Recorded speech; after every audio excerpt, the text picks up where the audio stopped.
gitu. Makanya hati-hati mana itu tuh. Iya. Ya, jadi saya ulang ya. Kalau pada sesi sebelumnya tadi, template form itu kita melakukan input data ke dalam tabel data. Jadi kita masukin data, menyimpan data ke dalam tabel data, di mana tabel data itu kita sebut juga dengan istilah kamus data. Seperti itu. Nah, kalau di template data, itu kita mengambil data, jadi mengeluarkan data dari kamus data untuk dikeluarkan pada dokumen cetak. Kita akan melihat kamus data di dalam aplikasi Si Cantik. Jadi Bapak Ibu buka aplikasi Si Cantiknya.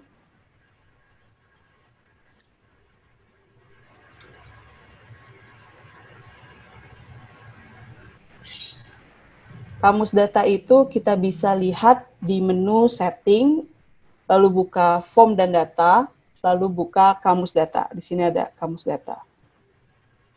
Jadi ada di menu setting, form dan data, lalu buka kamus data. Nah, di sini ada banyak tabel-tabel yang memuat data-data, misalnya terkait data teknis. Di sini kita bisa lihat data teknis peternakan, data teknis kehutanan, atau data teknis terkait lingkungan hidup. Kita bisa lakukan search di atasnya, izin lingkungan. Nah, tapi ada tabel atau data tabel yang paling penting. Jadi, satu tabel ini yang menghubungkan ke semua data tabel. Namanya tabel permohonan izin. Nah, di sini ada tabel namanya permohonan izin. Ini kita kalau kita geser ke kanan.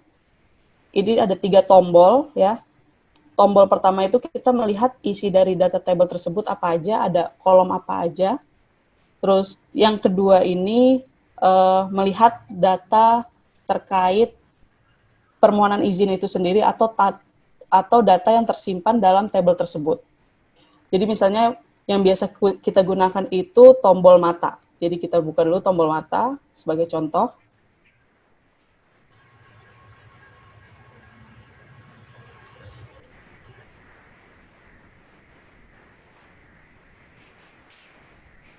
Ini kalau kita geser ke bawah, dari tabel permohonan izin ini, di sini ada kolom nomor permohonan, keterangan permohonan, jenis permohonan, status permohonan, dan seterusnya yang terkait dengan permohonan izin tersebut.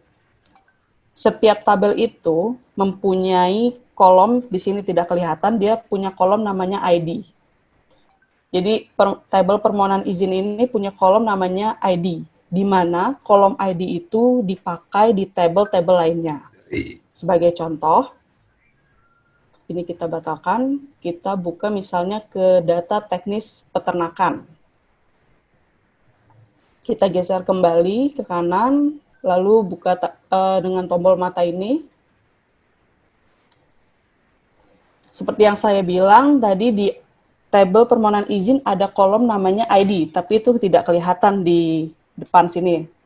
Tapi itu kolom yang menghubungkan ke semua tabel-tabel lainnya. Di sini kita bisa lihat di data teknis peternakan ada kolom namanya permohonan izin ID. Jadi di semua data teknis lainnya atau tabel-tabel lainnya itu yang terkait permohonan pasti ada kolom permohonan izin ID. Ini yang akan menggabungkan tabel satu dengan tabel lainnya.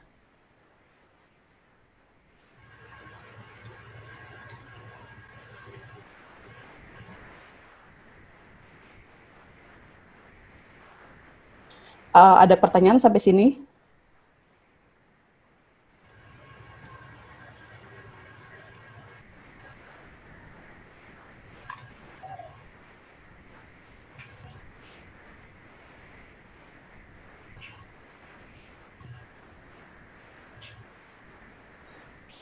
Itu terkait kamus data. Jadi saya lanjutkan, itu terkait kamus data, di mana hubungannya dengan template form dan template data. Kalau tidak ada pertanyaan, saya lanjutkan melakukan setting ke template data.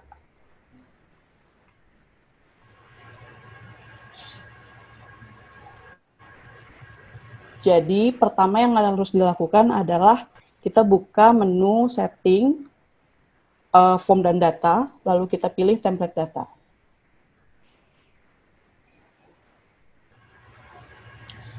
Di setting, form dan data, lalu template data. Nah, di tab yang baru, sambil kita buka tab yang selanjutnya, tab yang baru, kita buka alur proses yang sudah disetting sama Bapak Ibu sebelumnya tadi, di sesi kemarin. Jadi kalau alur proses itu ada di menu setting, setting perizinan, lalu alur proses.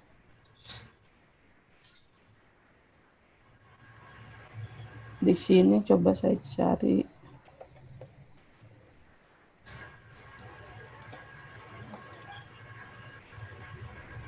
Nah, cari alur proses yang telah disetting yang ada nama instansi Bapak Ibu di sebelah sini. Kalau instansinya kosong, berarti itu contoh dari admin pusat. Kalau instansinya kosong, Bapak Ibu tidak bisa melakukan edit lalu menyimpan alur proses tersebut.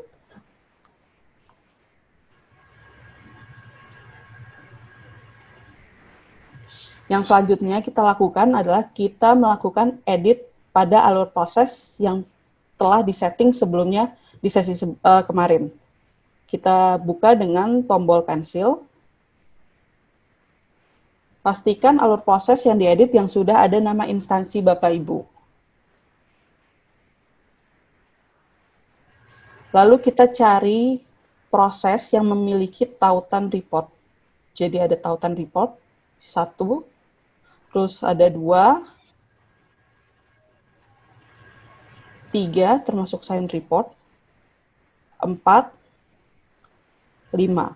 Jadi di sini saya harus menyiapkan 5 mengganti 5 pilihan report.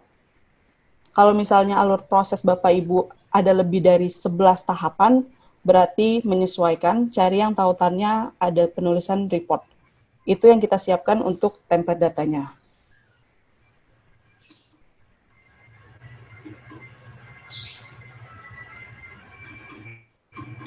Yang selanjutnya kita lakukan adalah mengganti semua nama report ini yang tadinya punya contoh, kita ganti jadi punya instansi kita sendiri.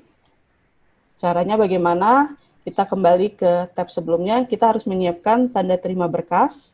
Berarti kita kembali ke tab sebelumnya, yang di menu template data. Untuk mudahnya kita bisa melakukan duplikasi, atau mau menambahkan sendiri juga tidak apa-apa.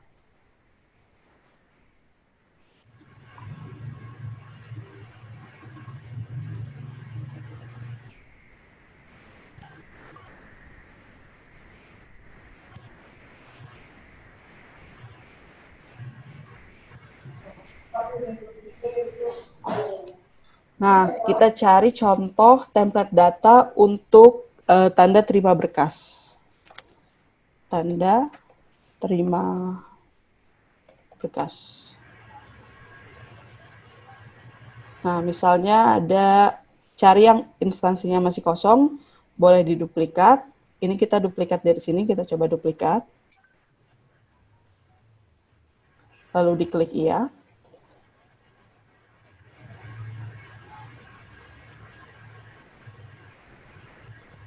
Template data yang telah terduplikat akan muncul di paling atas. Lalu kita lakukan edit terhadap template data ini.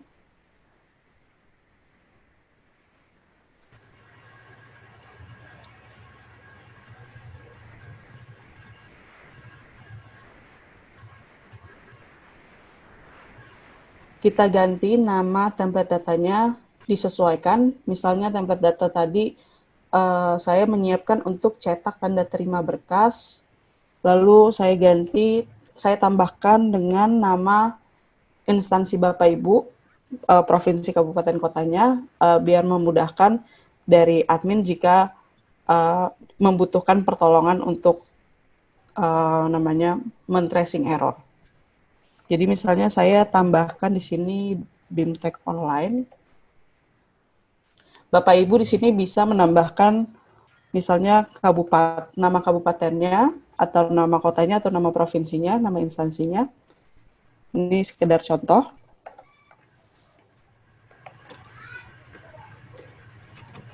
Lalu di sini ada tipe keluaran dokumen cetak. Ini di sini kita tidak bisa melakukan pemilihan drop-down-nya dikarenakan kita duplikasi. Jadi misalnya saya mau buat baru template datanya, saya siapkan baru.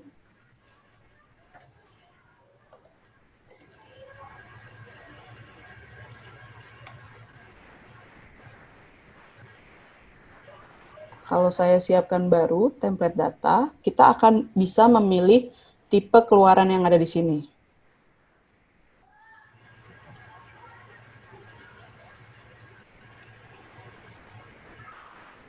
Saya tambahkan baru ini, misalnya untuk opsi mulai dari pertama, dari kosongan, saya tambahkan baru, di sini sama, misalnya cetak, Anda terima berkas.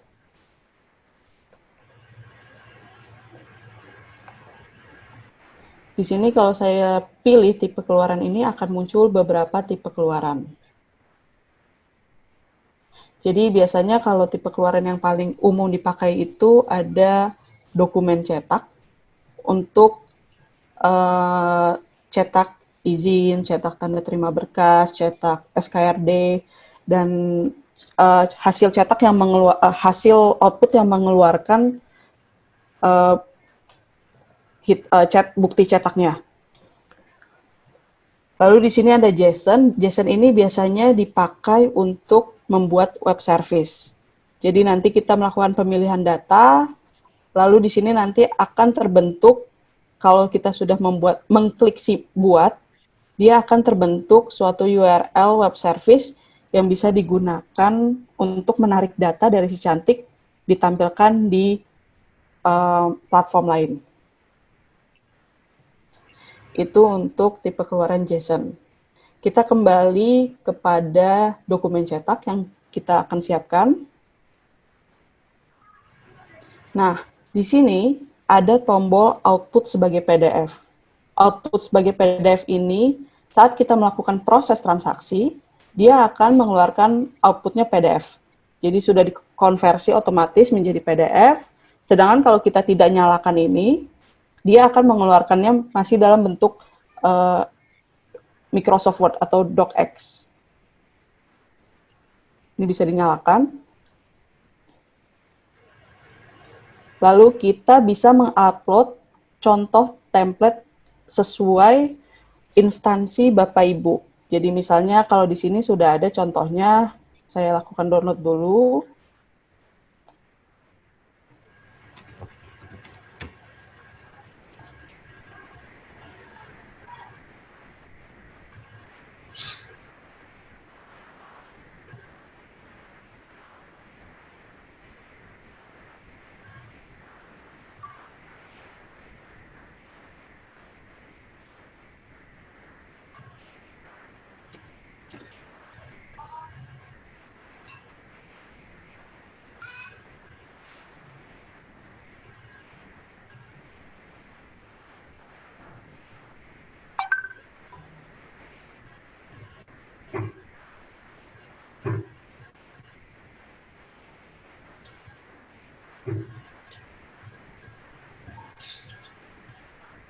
Saya lakukan download, saya buka hasil contoh dokumen yang untuk tanda terima berkas pendaftaran. Di sini nanti Bapak Ibu bisa mengganti kopnya menyesuaikan dengan instansi Bapak Ibu, bisa mengganti logonya. Lalu di sini ada judulnya, judul dokumen tersebut.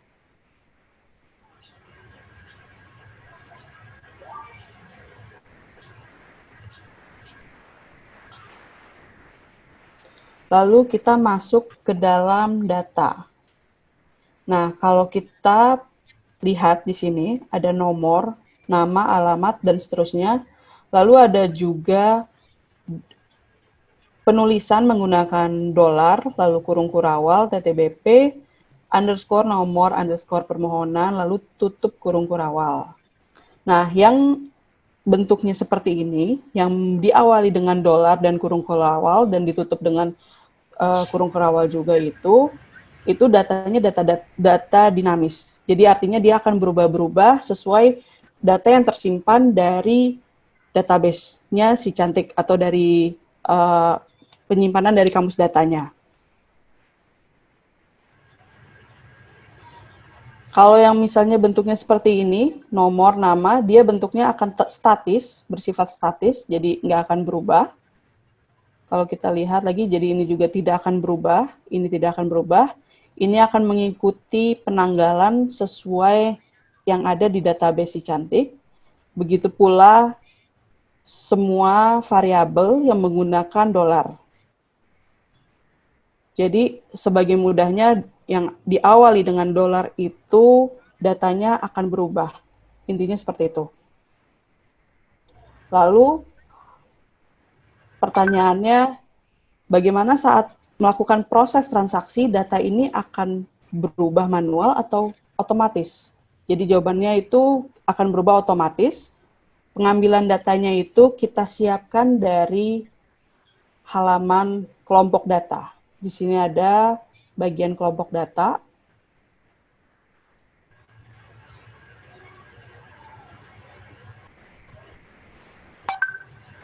Nah, kalau kita perhatikan di sini ada TTBP, TTBP, TTBP, TTBP, lalu dokumen, lalu petugas.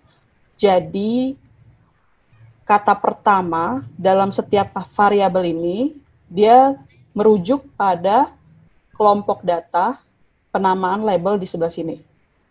Jadi misalnya Bapak Ibu menamakan ini bukan TTBP, Bapak Ibu menamakan ini misalnya sebagai data. Otomatis di template dokumen Bapak Ibu di docx-nya ini juga disesuaikan menjadi data. Semua yang TTBP berubah menjadi data.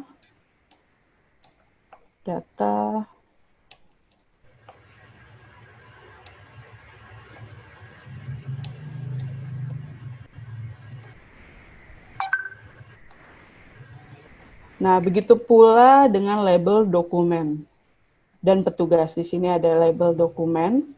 Ini dia dimasukkan ke dalam sebuah tabel. Lalu di sini juga ada variabel diawali petugas.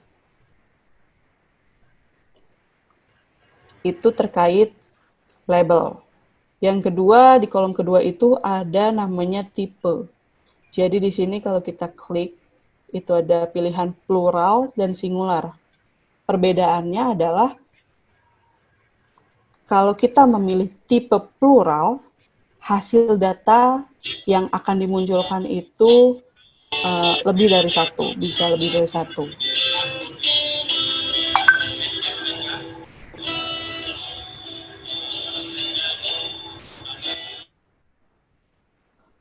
Lalu kalau misalnya kita pilih tipenya singular, data yang ditampilkan itu hanya akan ada satu data, satu pilihan. Jadi misalnya dalam dokumen di sini dia plural, dimasukkan dalam bentuk tabel. Kalau dia plural, lalu dimasukkan dalam bentuk tabel seperti ini, berarti kalau dia menghasilkan lebih dari satu data, akan mengenerate kolom atau baris di bawahnya. Jadi baris kedua, isian pertama nomor 1, lalu misalnya nama dokumen A, lalu yang kedua otomatis dia menambahkan baris baru lagi, 2, di sini misalnya nama dokumen B, seperti itu. Jadi kalau plural biasanya sih dimasukkan ke dalam tabel, yang otomatis akan terbuat saat kita melakukan proses transaksi.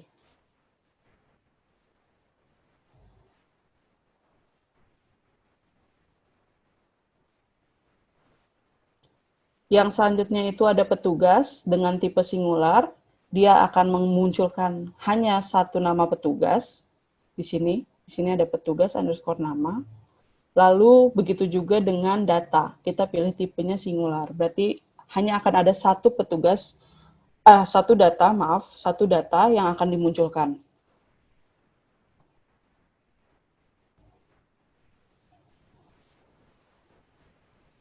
Lalu di sini ada jenis sumber. Di sini jenis sumbernya kita pilih SQL. Jadi kita pilih jenis sumber SQL ini agar bisa melakukan pemilihan data di dalam kolom yang query ini. Di dalam kolom query ini ada dua tombol. Yang pertama itu tombol seperti gambar tumpukan kertas. Lalu yang kedua ini adalah tombol dengan ikon obeng. Jadi kalau kita buka tombol yang pertama ini misalnya, ini ada isian query SQL. Dia akan memilih atau memfilter data terkait permohonan izin yang saat itu diproses. Jadi ini contoh SQL-nya. Ini juga untuk petugas, mengambil data-data petugas, lalu di sini juga untuk TTBP atau yang sudah saya ganti menjadi data. Sekarang kita kembali ke template docx-nya.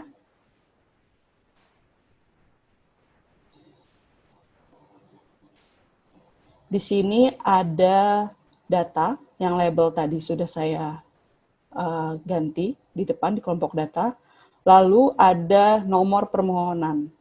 Jadi kalau misalnya kata selanjutnya masuk dalam suatu variabel, kalau kata pertama ini dia merujuk pada nama labelnya di kelompok data, kata yang selanjutnya itu yang dipisahkan dengan underscore, jadi data underscore, lalu kata selanjutnya, ini merujuk pada kolom yang kita sebutkan di dalam SQL, dalam query SQL ini. Di sini ada nomor permohonan, di sini kita juga memanggilnya nomor permohonan, disamakan. Lalu ada nama, kita juga memanggil di sini nama. Lalu ada alamat. Di sini juga ada alamat. Kita tidak menggunakan nama di depannya karena itu merupakan alias yang akan saya jelaskan selanjutnya. Lalu ada nomor telepon. Ada nomor telepon di sini. Disesuaikan jika memang penulisan nomor teleponnya memakai underscore, maka disesuaikan dengan penulisan yang ada di kolom query SQL ini. Jadi di sini ada nomor telepon. Lalu ada lokasi izin. Ada lokasi izin. Lalu ada jenis permohonannya. Jadi data yang jenis permohonan, lokasi izin, jenis izin, nomor telepon, alamat, nama, dan nomor permohonan itu ada di dalam label data. Kita bisa mencarinya dalam label data. Di label data yaitu yang ini. Lalu tombol yang kedua ini apa gunanya? Kalau kita klik tombol obeng ini, ada di sini key ID. Jadi key ID ini kita gunakan untuk melakukan uji coba query SQL. Apakah SQL yang kita buat itu jalan atau tidak? Key ID ini bisa bentuknya, bisa dimasukkan untuk ID apa saja, tapi biasanya pada umumnya itu kita memilih berdasarkan permohonan izin ID. Yang saya jelaskan selanjutnya terkait SQL ini, dalam penulisan SQL ini ada 3 kata yang sangat penting. Saya contohkan, misalnya,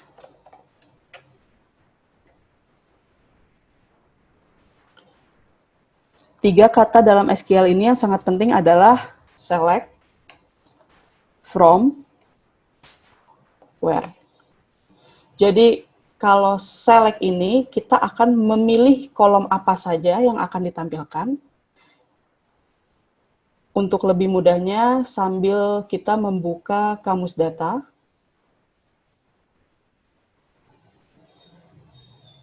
Setting, form dan data, kamus data. Misalnya saya mau mengambil data permohonan izin.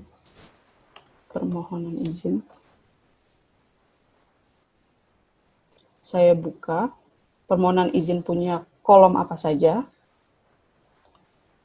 Saya mau mengambil data nomor permohonan, lalu misalnya tanggal pengajuan, saya catat dulu. Yang kita gunakan dalam melakukan query SQL, yang kita panggil adalah yang label kolom. Jadi saya memanggil data nomor permohonan, yang saya panggil adalah yang ini, yang sebelah kiri, yang kolom. Jadi saya tambahkan nomor permohonan.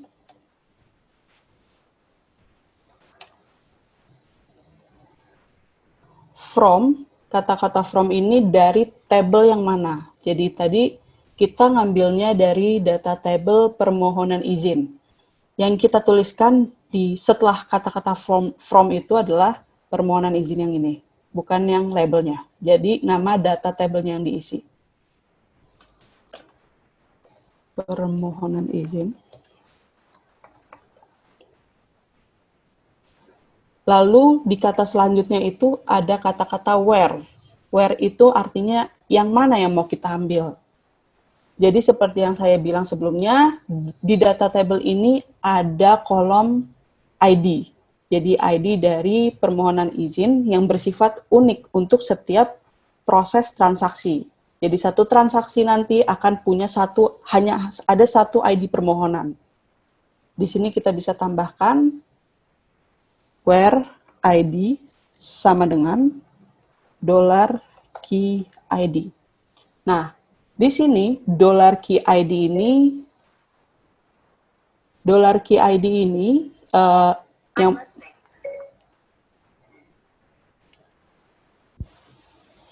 $key ID ini yang akan kita masukkan ke dalam, yang otomatis akan dimasukkan ID permohonan izinnya. Jadi kalau kita mau mengetes apakah query kita jalan atau tidak, nanti kita memasukkan ID dari permohonan suatu transaksi ke dalam key ID yang ada di menu obeng tadi. Jadi ini sebagai contoh, misalnya nomor permohonan izin ID $key ID. Lalu selain nomor permohonan, saya juga mau mengambil kolom atau data dari kolom misalnya tanggal pengajuan.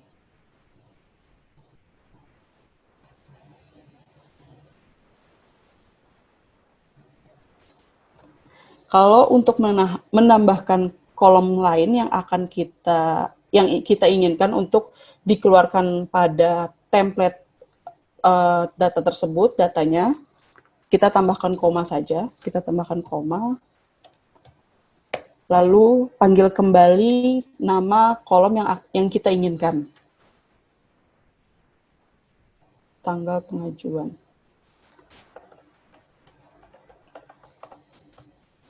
Seperti ini. Lalu saya juga mau memanggil misalnya nama dari pemohon tersebut. Kita cari pemohon.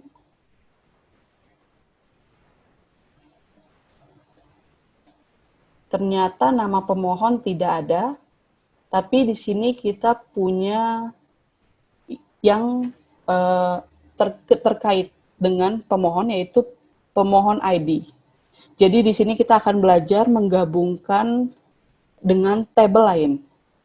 Jadi kita akan menggabungkan tabel permohonan izin dengan tabel pemohon berdasarkan pemohon ID. Kita kembali ke query-nya.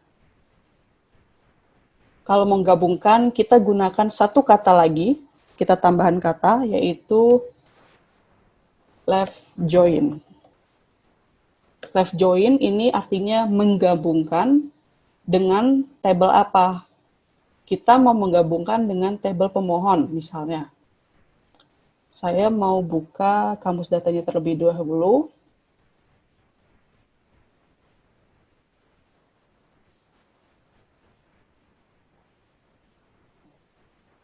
Kita cari tabel pemohon. kita buka, kita lihat isi kolom dari tabel pemohon itu ada apa aja. Di sini ada nama, alamat, tempat lahir, tanggal lahir, dan seterusnya. Saya mau mengambil data nama dan alamat dari tabel pemohon ini. Jadi kita kembali ke tab sebelumnya, kita gabungkan dengan tabel pemohon. Kita ketikkan pemohon. Pemohon.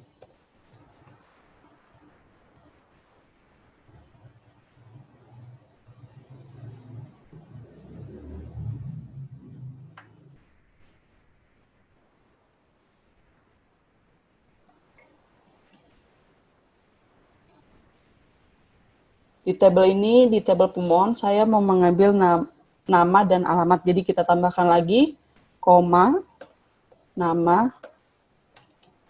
koma, alamat. Kita gabungkan dengan tabel pemohon berdasarkan, kita tambahkan berdasarkan on,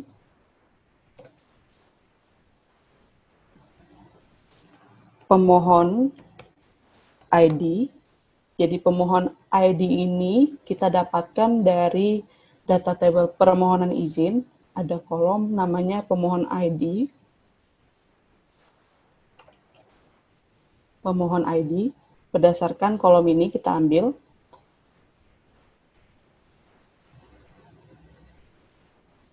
Sama dengan ID. Kalau kita jalankan, kita uji coba SQL ini, akan terjadi error. Kenapa? Karena sistem akan mendetek ID ini punya siapa. Di pemohon itu ada kolom yang tidak terlihat namanya ID, di permohonan izin pun juga ada kolom tidak terlihat namanya ID. Jadi, untuk memudahkan, untuk merujuk, ini kolom punya tabel yang mana, kita akan aliaskan setiap tabel yang kita gunakan. Untuk mengaliaskan, kita bisa tambahkan as. Di sini saya mau aliaskan sebagai A, untuk memudahkan. Lalu untuk tabel pemohon, saya aliaskan sebagai B. Untuk kolom-kolom yang kita gunakan, harus mengikuti atau menyesuaikan dengan alias yang kita buat. Jadi misalnya pemohon ID ini punya tabelnya permohonan izin. Jadi saya tambahkan di depannya A titik pemohon underscore ID. Lalu kita mau samakan dengan ID dari pemohon. Jadi setiap pemohon itu akan punya satu ID yang berelasi dengan tabel permohonan izin. Di sini saya tambahkan alias dari pemohon itu B titik. Bagaimana dengan kolom-kolom yang lainnya? Kita tambahkan, kita sesuaikan juga dengan alias yang kita gunakan. Jadi kalau di sini where-nya kita tadi filter dengan ID dari permohonan izin, jadi kita tambahkan alias A titik. Lalu di dalam kata select ini, kolom-kolom ini kita tambahkan juga alias yang merujuk pada masing-masing tabel.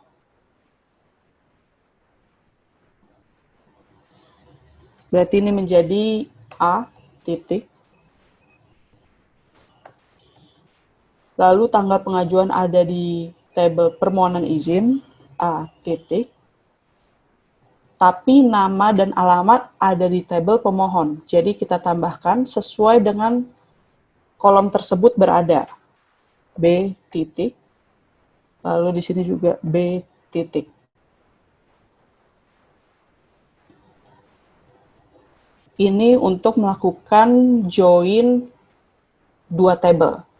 Kalau kita misalnya mau mengambil data perusahaan, kita juga bisa melakukannya dengan menambahkan joinan baru. Seperti yang pertama kita lakukan dengan tabel pemohon, kita tambahkan left join, lalu kita cari di kamus data,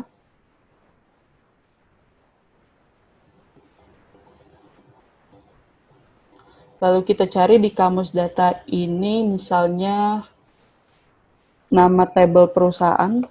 Kita ketik saja perusahaan. Di sini ada perusahaan, lalu kita buka.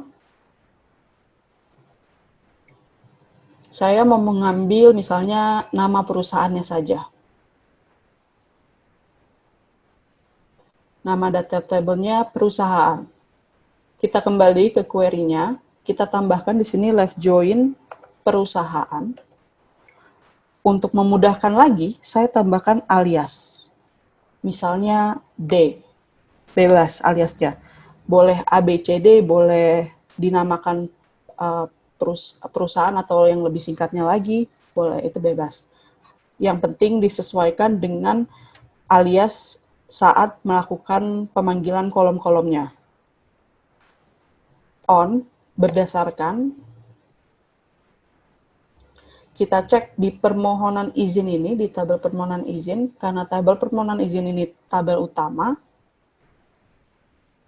kita cari perusahaan. Perusahaan. Ternyata hanya ada satu kolom yang bisa merelasikan tabel ini ke tabel perusahaan, yaitu perusahaan underscore ID, kolom ini. Kita tambahkan berarti kita akan menggabungkan tabel permohonan izin dengan tabel perusahaan berdasarkan kolom perusahaan underscore ID.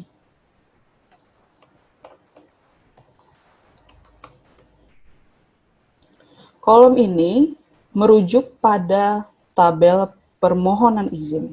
Jadi kita akan menambahkan alias di depannya, A titik perusahaan underscore ID, sama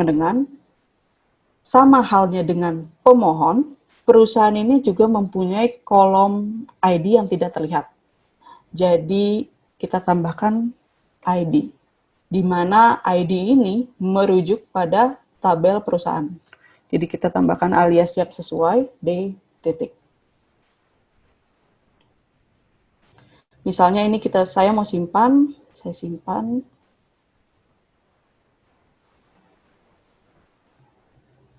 Lalu di sini kita mau uji coba misalnya SQL yang kita buat apakah benar atau tidak.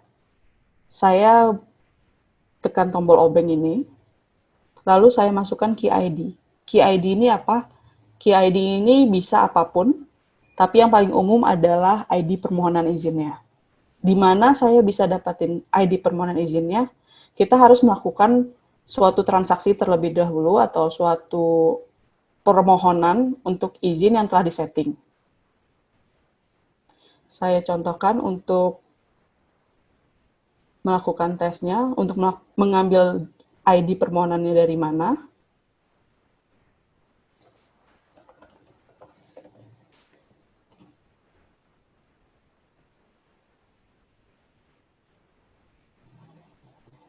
Saya buka ini, lalu ini tadi terkait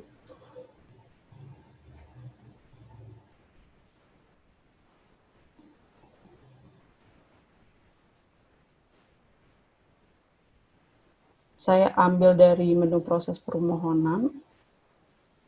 Misalnya saya mau mengambil pengajuan dari contoh saja ini, mengambil ID permohonannya kita bisa dapatkan dari menu sini, lalu menu transaksi, kita pilih proses permohonan, lalu kita geser ke kanan, di sini ada gambar mata. Kita pencet gambar mata ini. Lalu kita ambil ID permohonannya itu dari URL yang ada di address bar browser Bapak Ibu. Jadi ID permohonannya itu yang mana? Yang merupakan rangkaian nomor terakhir dari URL tersebut, yaitu ini. 196206. Saya masukkan ini sebagai key ID-nya atau ID permohonannya. 196206.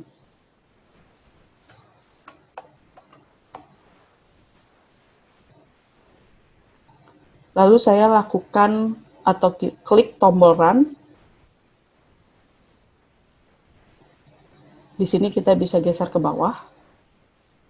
Di sini terlihat kolom apa saja yang kita sudah spesifikasi untuk kita panggil datanya, yaitu tadi ada nomor permohonan, tanggal pengajuan, nama, dan alamat.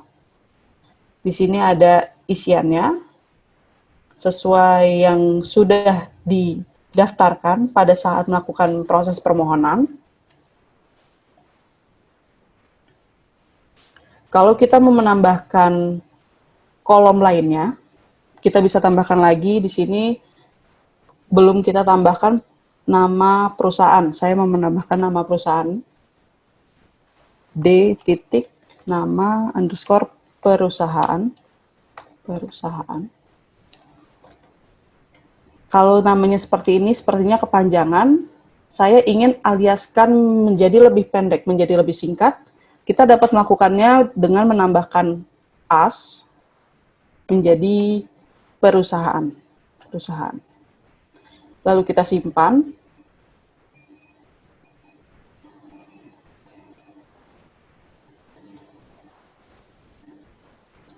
Lalu kita tes lagi apakah query tersebut berhasil mengambil data perusahaannya, nama perusahaannya. Masukkan kembali ID permohonannya, lalu kita jalankan dengan menekan tombol run. Kita geser ke bawah. Dia perusahaannya 0. Coba kalau kita cek, dia tipenya pemohon. Tidak ada nama perusahaannya. Seperti itu. Itu untuk contoh. Atau misalnya kita mau mengambil data teknis dari kamus data. Kamus data, oke. Misalnya data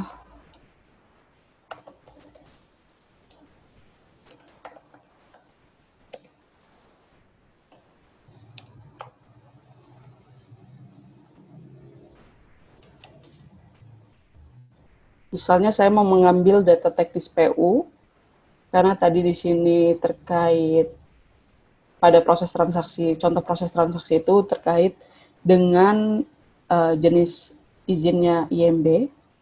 Jadi saya lihat kolom apa saja ada di data teknis PU.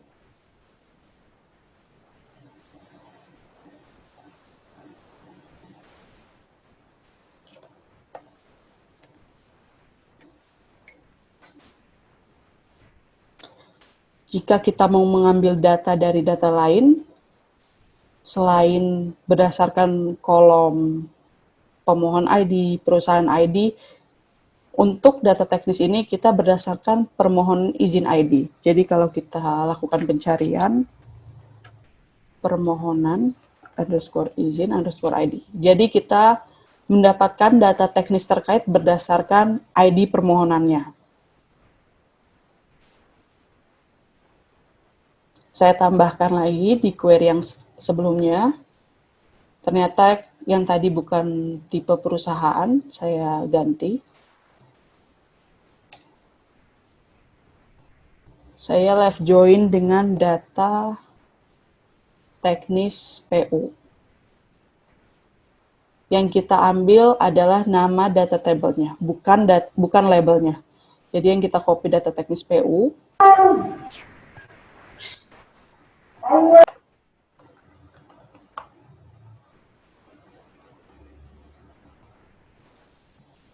Data teknis PU.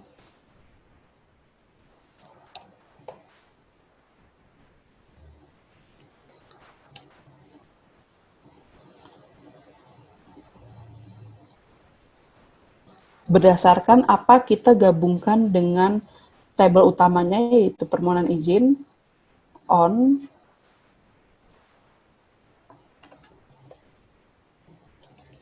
ID, sama dengan permohonan underscore izin underscore ID.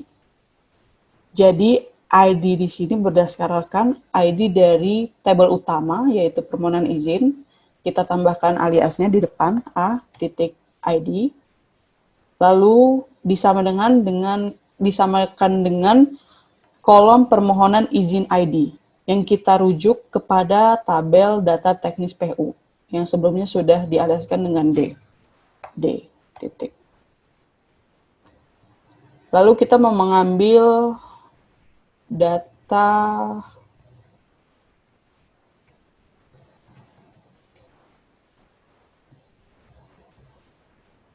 misalnya mau mengambil data luas bangunan sebagai contoh. Kita tambahkan di sini kolom luas bangunan yang merujuk pada tabel data teknis PU yang telah dialiaskan dengan D. Jadi kita tambahkan di sini D titik luas bangunan. Lalu ini kita simpan. Simpan. Kita lakukan uji coba apakah dia sesuai atau tidak terdapat error. Ternyata sesuai. Berarti tidak ada error di sini. Kalau ada error, misalnya saya dengan sengaja ini saya hapus, saya simpan. Saya lakukan uji coba kembali.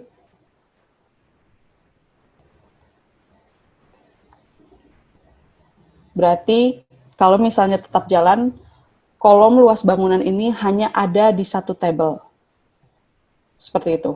Tapi kalau kita misalnya mau memunculkan data di mana di setiap tabel itu mempunyai nama kolom yang sama. Yang pasti sama itu adalah, yang mempunyai nama kolom yang sama itu ID biasanya. Setiap tabel mempunyai kolom ID. Ini kita simpan. Kita coba jalankan kembali. Nah, di sini akan muncul notifikasi error seperti ini. Jadi kalau misalnya saat melakukan perumusan SQL ada yang salah atau kurang, biasanya nanti akan muncul notifikasi error. Seperti itu. Untuk SQL, ada yang ingin ditanyakan? Silakan. Atau sudah cukup jelas?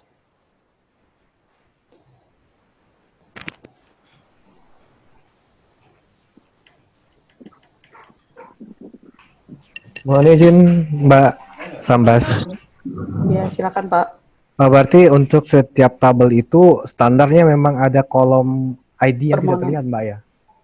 Iya, tapi itu untuk kalau misalnya untuk data teknis, biasanya kita relasikan dengan kolom permohonan izin ID yang kita ambil.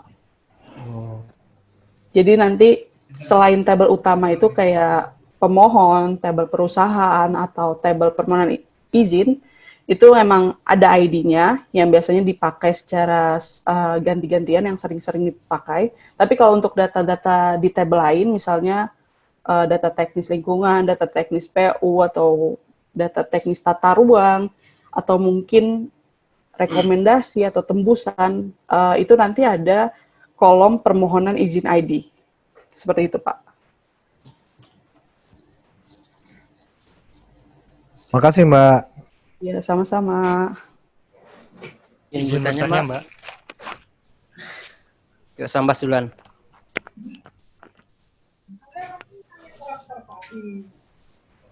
Silakan. Misalkan data teknis, ini saya contohkan data teknis penelitian. Di dalam data teknis penelitian tersebut ada tanggal selesai. Kemudian ketika ditampilkan di form cetaknya, itu ada label data untuk tanggal selesai izin dan tanggal selesai masa berlaku izin.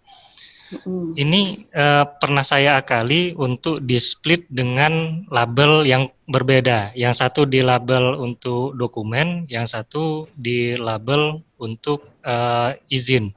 Apakah nanti di dalam database-nya itu terjadi penumpukan data atau data yang tumpang tindih nggak seperti itu, Mbak? Jadi kalau misalnya data tumpang tindih itu akan terjadi saat melakukan proses inputnya di template form.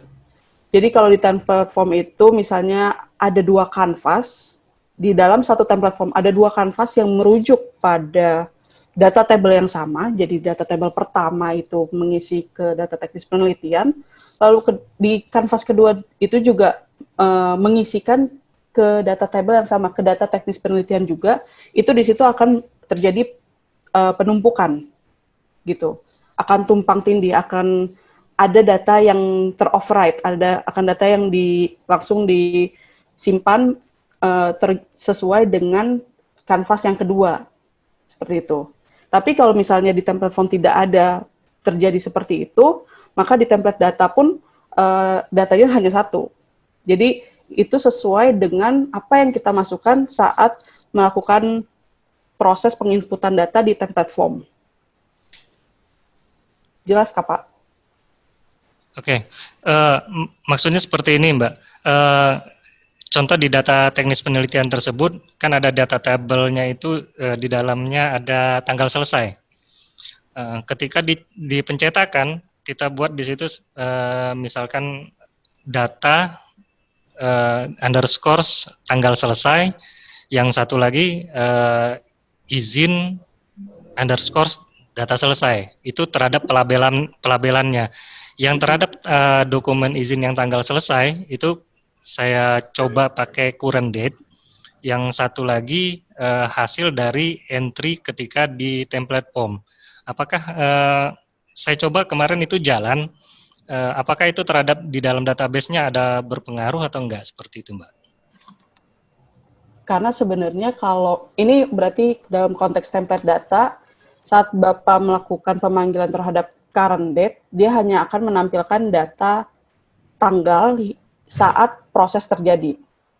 Jadi di dalam template data itu, dia tidak akan melakukan proses penyimpanan, seperti yang saya bilang tadi di awal. Jadi dia hanya mengambil data, ditarik, dikeluarkan, lalu ditunjukkan di dalam dokumen cetak, dituliskan dalam dokumen cetak, atau dokumen tipe keluaran lainnya, seperti itu. Jadi tidak akan terjadi proses override di situ.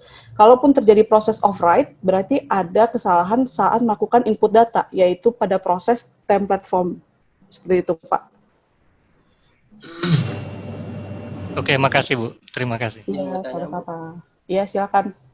Iya, Bu. Ini ingin bertanya, Bu, tentang IMB. Misalnya kita ada panjang dan lebar, Bu. Bisakah di template itu bisa kita mengkalikan gitu, Bu, rumus mengkali gitu, Bu. Jadi kita nggak bikin template lagi gitu luas, otomatis gitu, Bu. Kalau itu nanti hubungannya dengan konteks retribusi kah, Pak? Nggak, itu mau mengurangi jumlah aja, Bu. Jadi untuk jumlah aja. Nah, jadi mengkalikan. kalau untuk jumlah seperti mengkalikan gitu, karena di proses query itu tidak ada proses untuk aritmatika. Jadi memang dia hanya menampilkan data aja, menarik lalu mengeluarkan data. Seperti itu. Jadi tetap kita input luas bangunannya, panjang dan lebarnya, dan pun misalnya dalam tabel yang Bapak Ibu ingin gunakan itu ada kolom yang belum terakomodir, itu Bapak sama Ibu bisa melakukan request untuk penambahan kolom tersebut kepada kami. Oke, Bu, terima kasih. Ya, sama-sama. Ingin bertanya, Bu? Iya, silakan.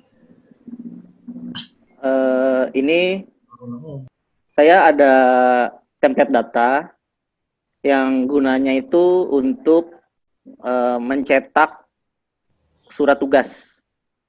Ya. Ini izinnya, konteksnya izin operasi SDM. Oke. Nah, kemudian saya query, saya jalankan query-nya normal. Kemudian saya mau coba di bagian proses pengajuan. Jadi proses cetak surat tugas itu mau saya lihat hasilnya seperti apa. Nah, ketika saya klik, dia keluar notifikasi cannot find the start position of the row to clone. Itu kenapa ya, Bu?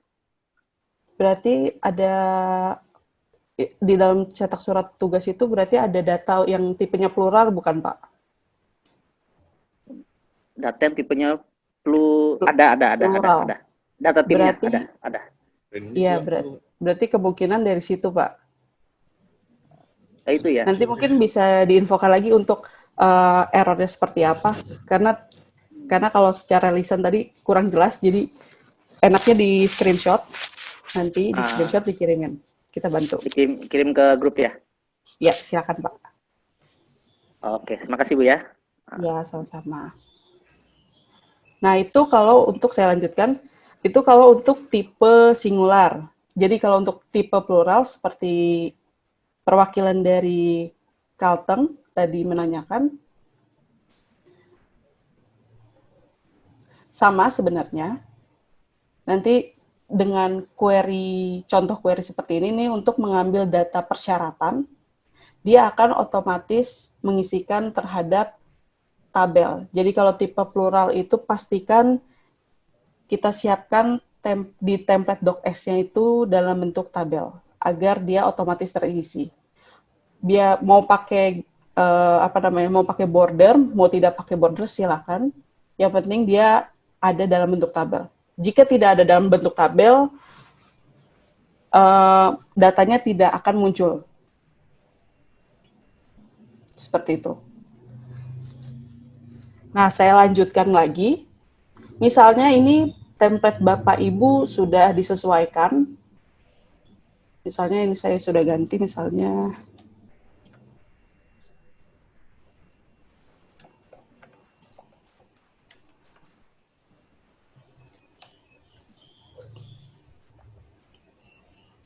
sudah disesuaikan, lalu di sini Bapak Ibu upload ulang template data yang sudah disiapkan dengan COPS instansi masing-masing. Jadi saya contohkan, saya upload ulang.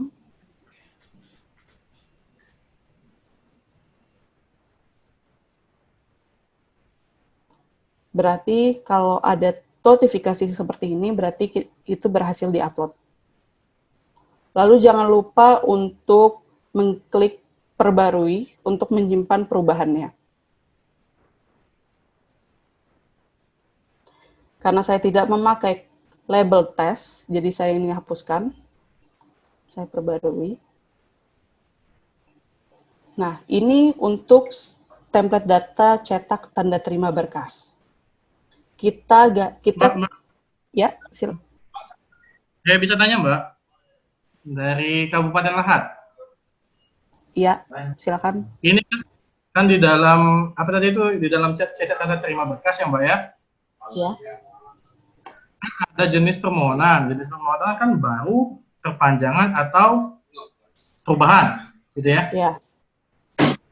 Nah, pas saat di entry di awal, saat di permohonan izin, kan kita di jenis izin kan ada kita buat misalnya kalau mau baru alurnya ini, permohonan perpanjangan alurnya ini.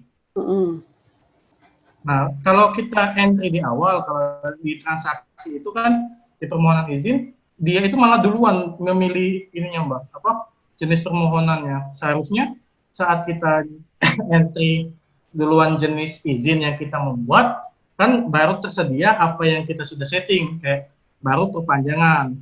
Gitu. Ini sudah terentry 3, jadi kadang-kadang tuh front office kami, kita nggak buat misalnya yang perubahan. Mereka memilih perubahan, jadi kadang-kadang tuh error gitu. Jadi gimana itu solusinya? Jadi saat ada melakukan proses pengajuan, akan terbentuk tiga jenis pengajuan gitu Pak maksudnya? Ya, jadi maksud saya gini Mbak, kan kita entry manual ya, kalau di jenis izin itu kan, kalau mau baru alurnya ini, kalau mau perpanjangan alurnya B misalnya, kalau mau perubahan alurnya C. Terkadang kan kita nggak buat yang perubahan nih, adanya cuma baru dan perpanjangan. Tetapi kadang front office karena di situ bisa langsung memilih yang jenis izinnya kan multiple choice kan, maksudnya choice kan, jadi bisa langsung milih misalnya perubahan, padahal di perubahan kita tidak setting, jadi sering kayak error gitu Mbak. Sebentar Pak, coba saya lihat. Ya coba di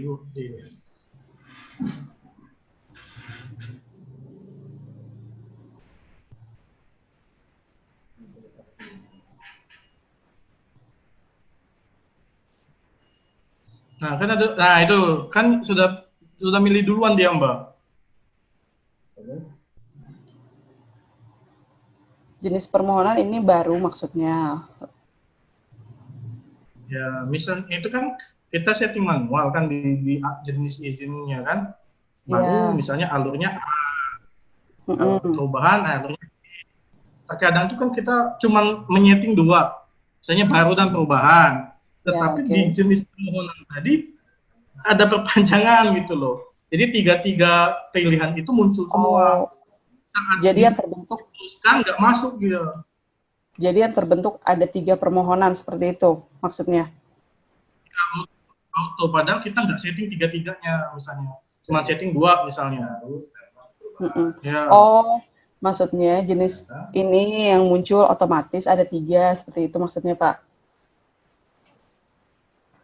Halo? Ya. Karena sebenarnya Padahal kalau kita ya settingnya hanya 2. Ya. ya Jadi misalnya. masuk di catatan aja, Ya. nanti dibalik aja. Jadi yang dipilih instansinya dulu, nanti jenis Misalnya permohonan dulu ya. Baru disesuaikan dengan banyaknya ini. jenis permohonan yang disetting di izinnya. Nah, Jadi nanti jenis permohonannya di bawah mungkin gitu ya. Di bawah setelah jenis izin. Ya, nanti di catatan dimasuk di catatan pasti aja gitu. dulu ya. Ya. Oke. Oke, saya lanjutkan. Mau bertanya Mbak. Ya. Oke, masih dalam query plural. Ya. Dalam membuat kan plural itu, Pak, mohon maaf Pak, suaranya ada suara menggema. ya, kan plural Mbak itu mendabelkan data. Kalau misalkan membuat nomor yang berurut, bagaimana itu Mbak? Kalau misalnya membuat nomor yang berurut, contoh, Ya. kalau misalnya membuat nomor yang berurut di contoh tadi, misalnya contoh dari Provinsi Aceh, itu ada biasanya kita pakai di persyaratan untuk memunculkan data persyaratan. Jadi di sini ada label dokumen, ini kita buka query-nya. Nah, di sini ada suatu perintah row number over SID.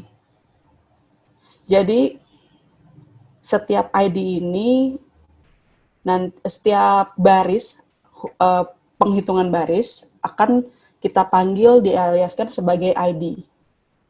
Jadi misalnya baris pertama, lalu baris kedua, nomor 1 sama nomor 2-nya itu otomatis dipanggil dari row number ini. Seperti itu. Jadi kalau kita kembali ke dalam template docx-nya, kita lihat di sini ada dokumen _ID.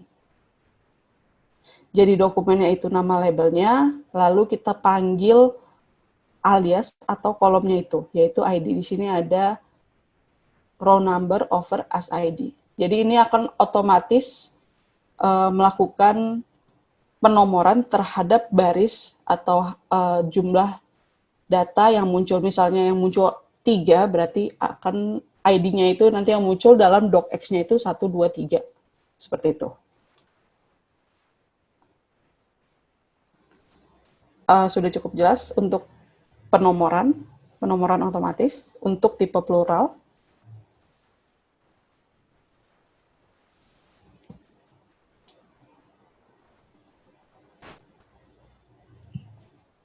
Mohon izin bertanya, Mbak.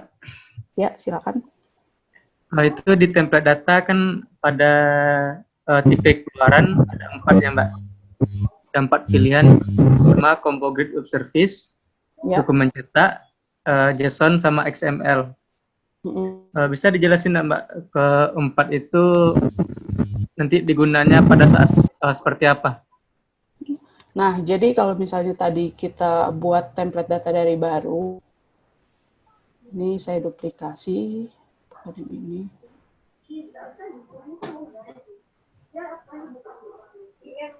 Ini contoh saya buat template data dari baru. Di sini ada 4 pilihan, yaitu Combo Grid Web Service, dokumen cetak, JSON, dan XML. Yang biasanya pada umum kita pakai itu dokumen cetak untuk proses transaksi perizinan. Oke.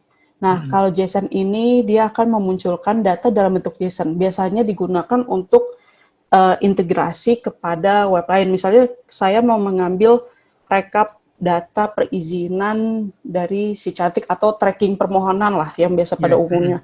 Tracking permohonan ini kita pilih bisa keluarnya dalam bentuk JSON atau XML sebenarnya.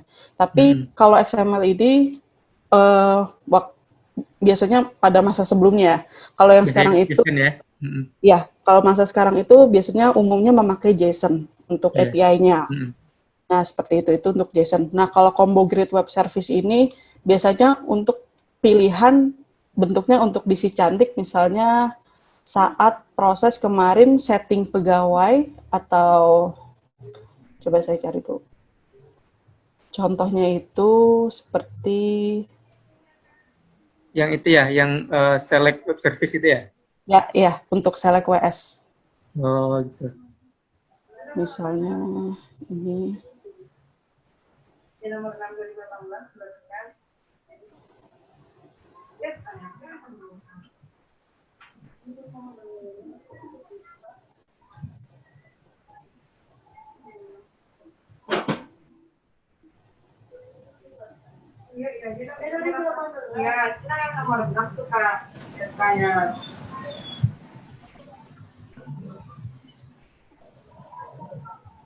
Kok tinggal ini aja? Nah, itu yang kami heran Kak. Apakah dia memang mendesain seperti itu? Nah, misalnya kalau untuk Combo Grid Web Service ini biasanya untuk dipakai dalam untuk pilihan drop down yang di menu si cantik sih. Seperti itu, Pak. Jadi biasanya kalau untuk biasanya sih yang dipakai yang umum memang dokumen cetak dan JSON sih gitu. Ya, kalau dokumen cetak untuk yang ada proses print atau dokumen yang udah jadi gitu. Sedangkan kalau JSON itu umumnya dipakai untuk biasanya untuk integrasi ke website lain atau mungkin ke platform lain gitu untuk ngambil datanya. Berarti bisa ya nanti menggunakan JSON itu untuk integrasi dengan website lain ya, Mbak? Untuk mengambil data, Pak. Iya. Iya, mengambil data ya? Iya. Itu nanti proses teknisnya ada tutorialnya juga enggak, Mbak, nanti? Proses teknisnya sama, Pak. Seperti kita tadi membuat kelompok data. Iya. Bedanya kalau untuk dokumen cetak itu kita kan buat kelompok datanya ada beberapa label. Bisa di situ juga sama. Kita bisa buat dalam beberapa label, nanti juga munculnya dalam bentuk format array biasanya. Seperti itu. Nanti kalau misalnya kita dalam bentuk array, nah array itu nanti kalau JSON itu nanti di platform lain itu dipecah-pecah mau ngambil data yang mana seperti itu, dan apa yang mau ditampilkan bisa dari situ semua. Kami dari Soruntus sudah ada mencoba untuk integrasi dengan website untuk tracking izin ya, Mbak. Ya, tracking permohonan. Namun masih terkendala terhadap course-nya. Yang template data JSON-nya sudah kami bikin. Sudah sesuai. Kami akses datanya dapat. Namun di saat ditempel di website, dipanggil JSON-nya, itu terkendala course. Oke, kami catat untuk kendala course-nya biar bisa diakses, dibukakan. Iya. Udah, sekian, Mbak. Makasih ya, Mbak. Iya, sama-sama. Mbak, terus gimana? Ini saya lanjutkan sedikit lagi. Mbak, ada lagi, Mbak, bertanya? Saya lanjutkan dulu, Pak, sedikit lagi kok ini. Oh iya. Oke.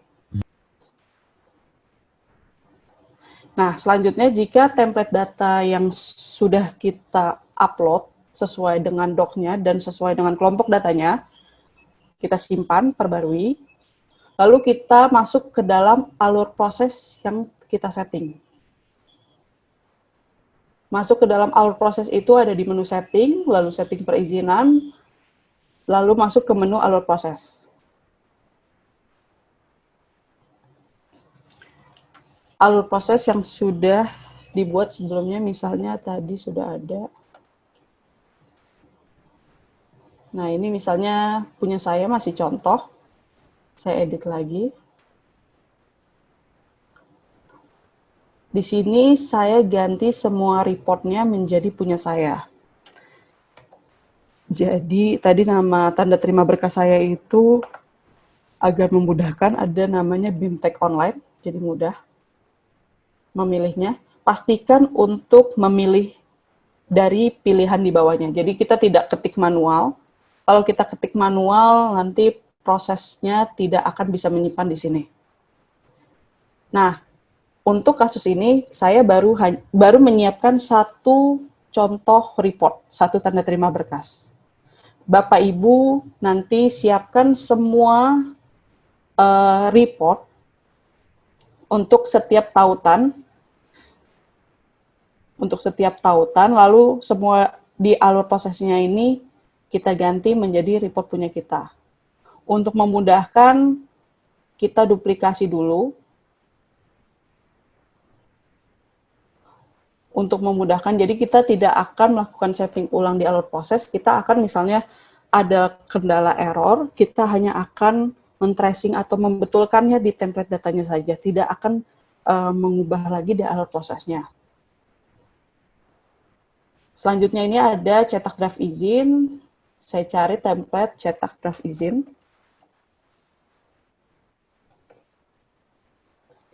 Cetak draft izin. Lalu saya lakukan duplikasi dulu, duplikasi.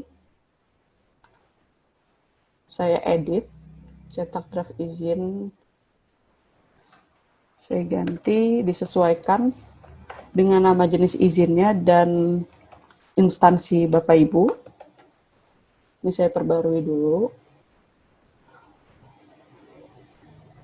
Lalu ini saya ganti dengan cetak draft izin punya saya yang ada BIMTech Online-nya.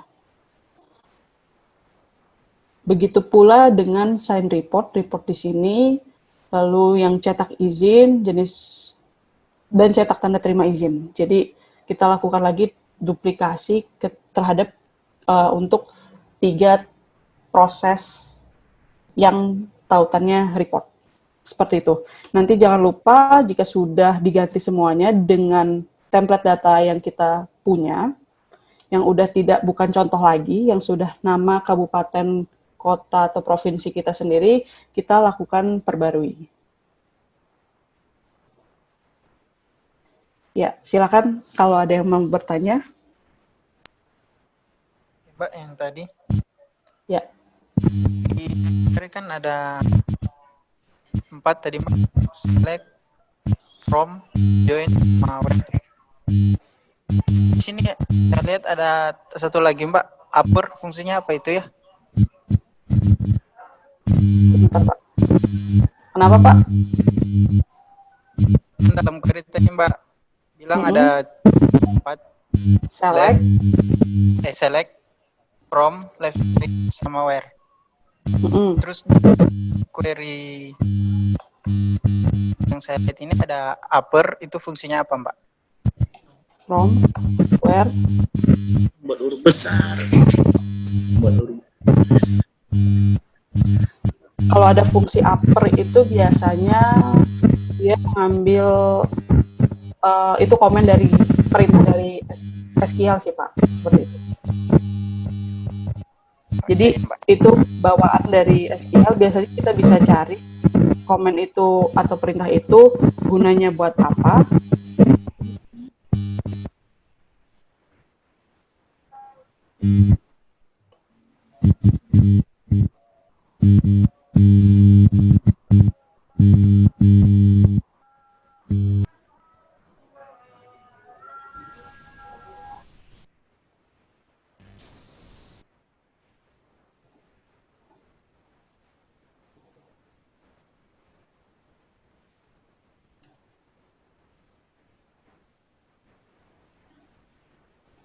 Kalau upper itu, jadi saya udah cari, upper itu gunanya untuk membuat datanya itu hurufnya menjadi kapital semua.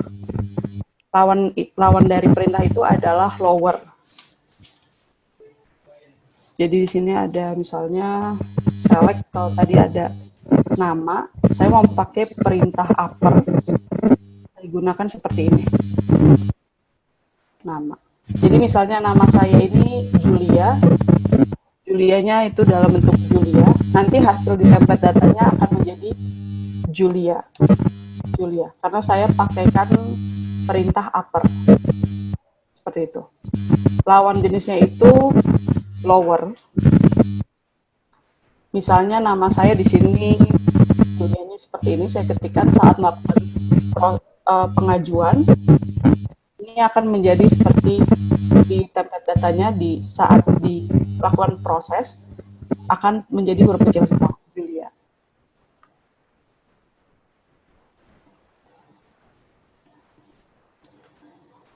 Sudah cukup jelas kah, Pak? Oke, Mbak. Kasih, Mbak. Iya, sama-sama. Mbak izin bertanya, Mbak. Iya, silakan. Untuk mengeluarkan foto dan luar kode TTE itu gimana ya, Mbak ya? Bisa dikasih gambaran nggak? Bisa, Bu. Kalau untuk TTE nanti ada di tahapan yang setting TTE. Jadi ada 2. Jadi QR code yang dia kaitannya langsung untuk mengambil data file TTE-nya, data file izinnya yang sudah ditandatangan sertifikat elektronik. Ada juga QR code yang bisa menampilkan data, misalnya kita mau menampilkan nomor permohonannya dalam QR code tersebut, bukan menampilkan URL seperti itu. Jadi saya contohkan ini, misalnya saya mau menampilkan data permohonan izin,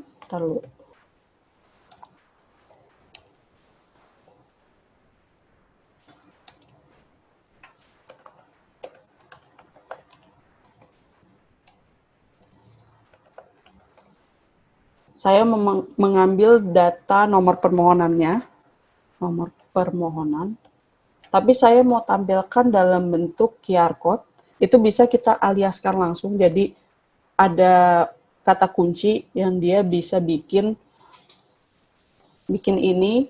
data nomor permohonan, isian nomor permohonan ini menjadi QR code, kita bisa aliaskan menjadi as info _ QR code.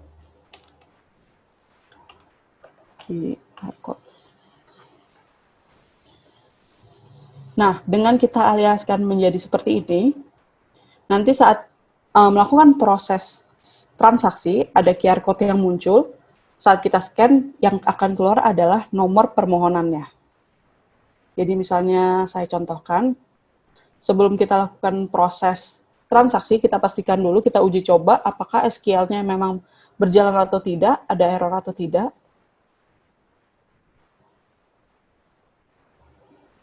Saya pastikan dulu, kita ambil ID permohonannya. Lalu ini kita simpan dulu. Kita pencet tombol obeng, lalu masukkan ID permohonannya pada kolom key ID. Jalankan. Yang akan muncul saat kita melakukan scan QR code, yaitu ini. Ini data yang akan muncul. Atau kita mau menambahkan keterangan lainnya selain nomor permohonan ini. Misalnya saya mau menambahkan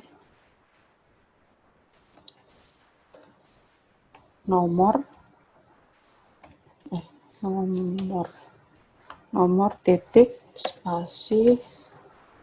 Jadi ada kalimat statis selain data dinamis yang diambil dari kamus data atau database.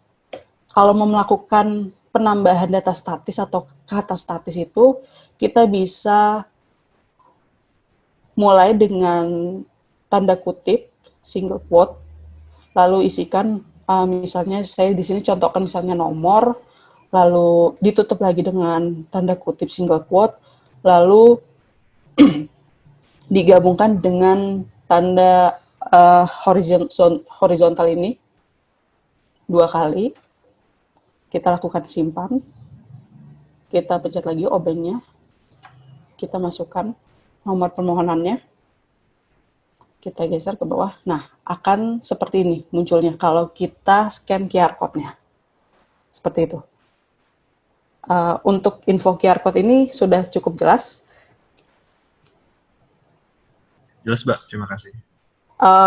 Dan satu lagi, pastikan untuk QR code ini dimasukkan ke dalam table di template Microsoft Word-nya, di docx-nya.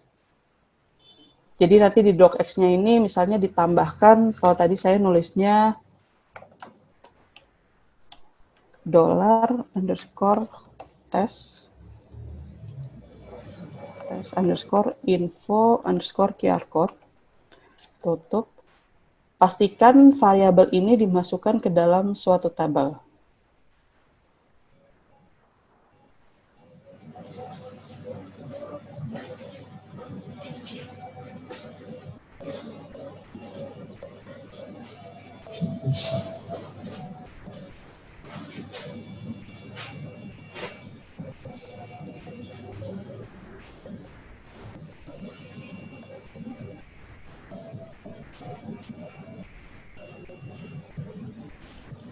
Di dalam table. Ya, nanti misalnya tidak di dalam table, biasanya QR code-nya gagal muncul. Dan pastikan, misalnya saat melakukan proses transaksi, saat kita mengetes, datanya muncul semua, tapi saat melakukan proses transaksi, ternyata QR code-nya gagal muncul. Biasanya itu ada limit panjang karakter sejumlah 100 karakter. Tapi kita lagi mengusahakan untuk memperbanyak, menambahkan panjang karakter itu, jadi tidak terbatas untuk 100 karakter saja. Seperti itu. Itu untuk contoh nomor permohonan. Bisa juga kita mengambil data lainnya selain nomor permohonan ini. Mbak. Ada lagi, Pak? Mungkin Mbak bertanya, Pak. Ya, silakan. Ya, tentang user. Misalnya ada user kita loket memasukkan permohonan. Pasti itu kan tersimpan. Jadi itu di mana user itu tersimpan? User yang melakukan permohonan itu. User yang melakukan permohonan, berarti pemohonnya ya, Pak? Kan, petugas loket kita gitu, user kita. Oh, petugasnya. Kalau petugas berarti bisa dicek di kamus data itu tersimpan dalam, ada namanya tabel pegawai. Sini ada tabel pegawai. Nah, ini ada nama, posisi, dan lain-lainnya. Nanti tabel pegawai ini bisa disambungkan dengan ada namanya tabel pengguna.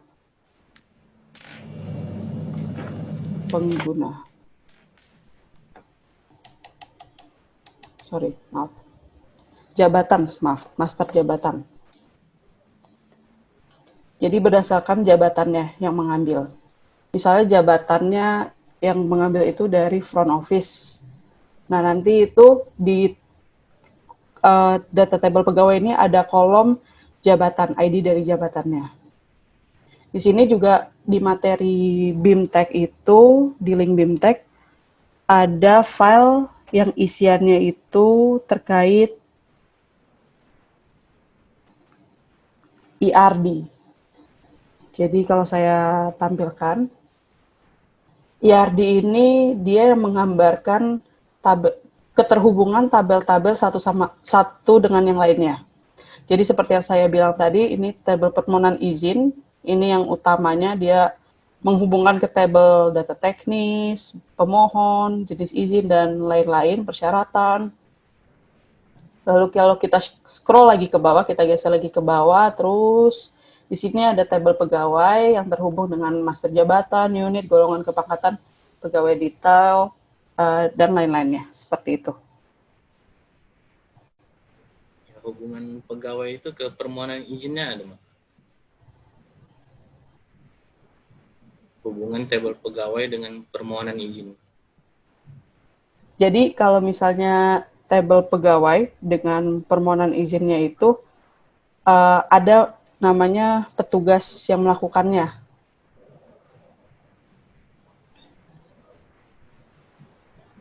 Jadi saat kita melakukan proses transaksi, jadi itu ada kolom yang mencatat ID dari pegawai tersebut, Pak. Gitu. Setiap proses permohonan. Ada tabel Jadi, proses permohonan. Proses permohonan ya. Iya, seperti itu.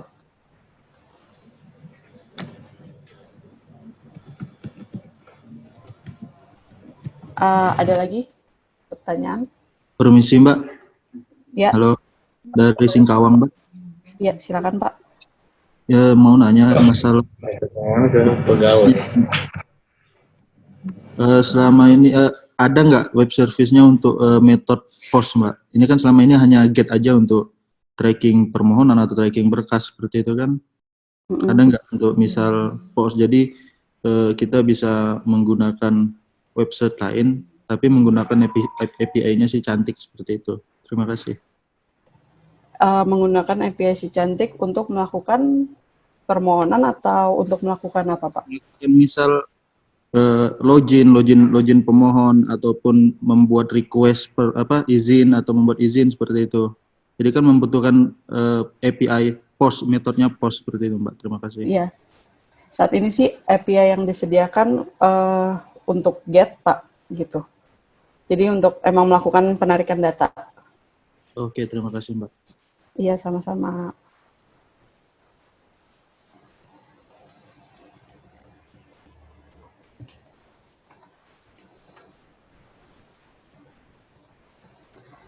Ada lagi yang ingin bertanya terkait SQL, template data, atau data table?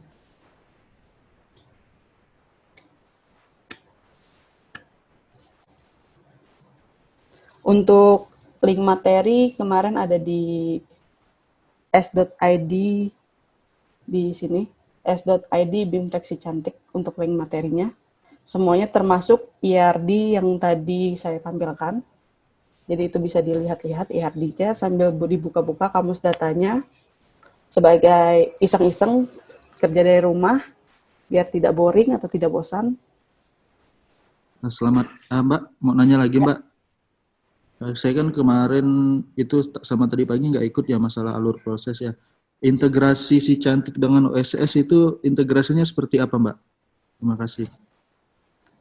Mungkin Bu Hairina bisa menjelaskan.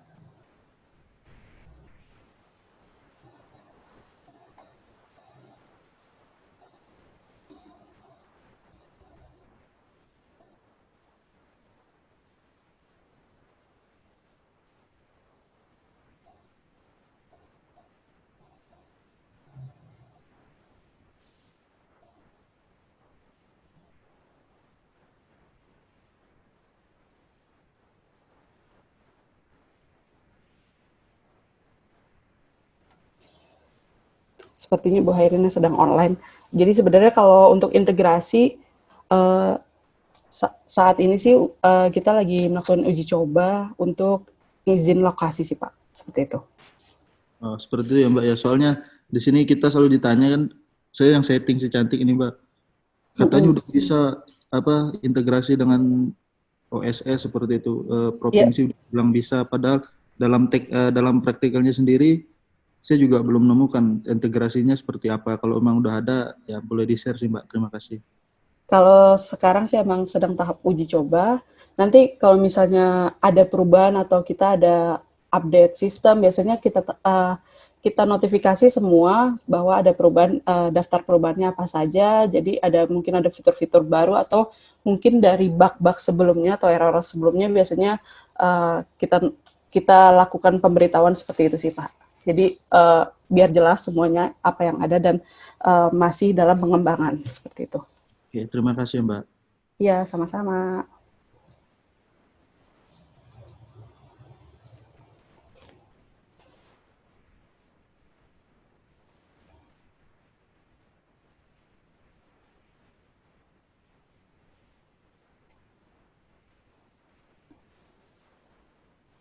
Kalau misalnya tidak ada pertanyaan, Ada pertanyaan satu, Mbak. Iya, silakan. Sebelum saya tutup. Dari Batanghari Jambi, Mbak. Yang untuk ketika ini ceritanya temple form. Ketika di temple form itu, apakah memang tidak bisa data itu ketika kita mau entry data, satu kanvas itu dibuat lebih dari di dalamnya ada 2 atau 3 tab seperti itu? Untuk template form dalam satu kanvas dibuat dalam bentuk tab. Maksudnya seperti itu? Iya, jadi dia misalkan kita buat satu kanvas, kemudian tiap-tiap data itu kan kita mau coba pisahkan, misalkan data personelnya, data usahanya, seperti itu. Nah, itu masing-masing kita pisahkan dalam tab yang berbeda. Tapi dari data untuk melakukan penginputan atau hanya menampilkan data? Untuk melakukan penginputan. Kemarin saya sudah coba seperti itu gitu kan. Ternyata datanya itu nggak bisa masuk ke dalam ini, query-nya tuh nggak jalan gitu. Dari data table yang sama atau data table yang berbeda setiap tab itu? Data table yang sama. Nah, kalau misalnya setiap tab itu di dalamnya itu ada kanvas. Berarti kalau misalnya ada 5 tab, berarti masing-masing tab itu mempunyai satu kanvas, berarti ada 5 kanvas. Kalau misalnya semua kanvas ini merujuk pada data table yang sama, akan terjadi tumpang tindih. Memungkinkan berpotensi untuk terjadi tumpang tindih. Karena setiap template form itu, saat melakukan proses template form itu, seakan-akan tuh tidak ada data tersebut belum ada di database. Jadi biasanya akan terinput sebagai data baru diperlakukannya, bukan data yang sudah diedit. Jadi saat Bapak menggunakan 5 kanvas dengan 5 data table yang sama, saat melakukan penginputan di kanvas pertama, misalnya diisikan A, lalu di kanvas kedua juga dengan kolom yang walaupun kolomnya berbeda, tapi merujuk pada data table yang sama, dia akan diperlakukan menjadi data baru. Jadi nanti akan ada lebih dari 1 data untuk permohonan izin tersebut, untuk data teknisnya. Walaupun sebenarnya harusnya dia diperlakukan menjadi 1 data. Seperti itu. Jadi tetap harus dalam kanvas? Satu kanvas. Dalam satu kanvas saja, Mbak? Ya. Oke, pastikan satu data table itu digunakan untuk satu kanvas. Seperti itu. Oke, terima kasih, Mbak. Ya, sama-sama.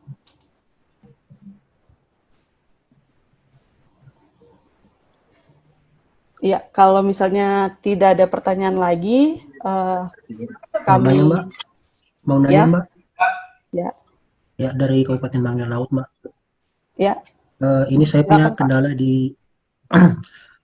kendala di bagian entry data perusahaan untuk perseorangan. Itu kan disyantikan saya lihat itu hanya khusus izin yang badan usaha. Sedangkan untuk yang perseorangan belum ada. Jadi saya buat form baru. Nah, di form baru itu saya cantumkan itu untuk KBLI. Nah, untuk KBLI-nya ini yang nggak running, Mbak. Untuk ditarik ke template datanya. Kalau khusus yang data perusahaan itu bisa, Mbak. Gitu. Kendalanya gitu, Mbak, yang bagian KBLI nggak running gitu. Tapi kalau untuk memakai di badan usaha yang saat pemohon dan membuat permohonan, itu tetap muncul, Mbak. Cuman kalau pakai di form lain, selain di badan usaha nggak bisa. Gitu. Itu gimana, Mbak? Kolom KBLI ada di data table yang mana, Pak, yang Bapak rujuk untuk simpan? Data tabel itu kan saya buat di kanvas data tabel Koperindak. Terus itu elemennya itu saya gunakan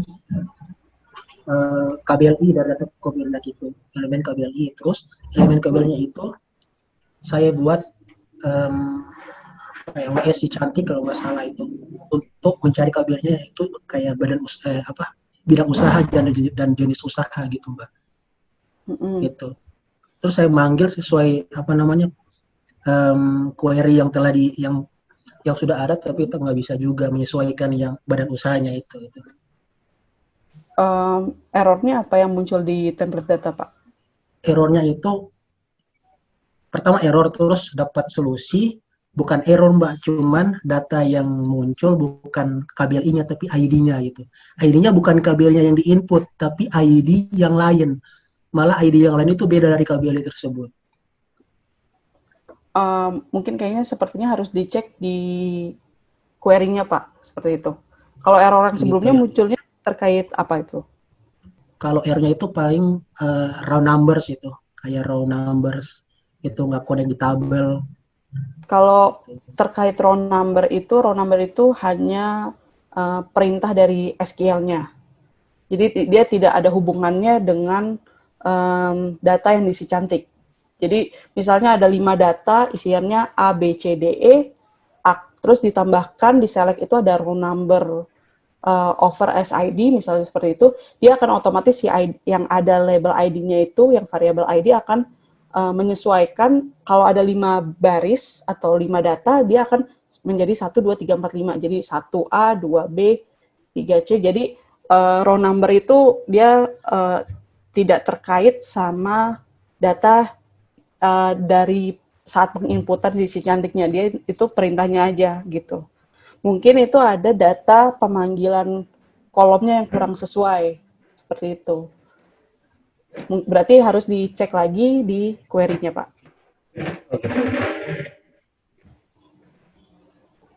Terima kasih Mbak. Iya, sama-sama Pak. Izin Mbak, bertanya. Dari Sulteng, silakan. Sorry saya nggak ikut tadi terkait dengan template form. Kemarin dijanjikan untuk nyambung lagi ke Aceh. Kemarin untuk back office itu disiapkan data persyaratan yang sudah diupload diupload oleh pemohon. Untuk mengakses kembali di back office itu seperti apa, Mbak? Apakah kita harus buat di template form ya, Pak? Iya, betul. Di template form nanti Bapak bisa akses, misalnya ini saya contohkan, setting, form dan data template form. Kita masuk sedikit ke template form. Ini saya contohkan, misalnya buat Canvas. Biasanya itu kalau persyaratan itu kan biasanya bisa lebih dari 1 ya. Jadi kita bisa pilih tipenya tabel statik. Biar bisa lebih dari 1. Untuk tampilannya aja biar lebih mudah seperti tabel. Kita misalnya namakan persyaratan. Persyaratan. Lalu di sini data tabelnya kita cari view persyaratan. Ada namanya view persyaratan. Di sini pakai view persyaratan. Nomor urut misalnya 4, simpan. Nah, ini dia persyaratan. Lalu kita tambahkan elemennya. Di sini masukkan data kolomnya. Nah, agar kita bisa membuka persyaratan apa oleh pemohon yang udah diupload, kita pilih kolomnya path. Path ini yang merujuk pada URL dokumen tersebut. Ini labelnya misalnya URL. Tipenya Bapak Ibu pilihnya file. Wajib ya, ini tidak apa-apa, simpan. Nah, di sini walaupun nanti ada kelihatan tombol uploadnya ini, walaupun nanti dipencet saat proses transaksi, walaupun Bapak Ibu upload suatu file di situ, dia di aslinya di database tidak akan terganti. Karena kolom tersebut berada di tabel view. Jadi jika misalnya kita perhatikan di kamus data itu ada tabel-tabel yang isiannya ada kata-kata view, seperti ini, view ini, dia hanya untuk mengambil data lalu dilihatkan saja, diperlihatkan. Walaupun misalnya di situ ada proses input itu akan gagal terjadi. Seperti itu.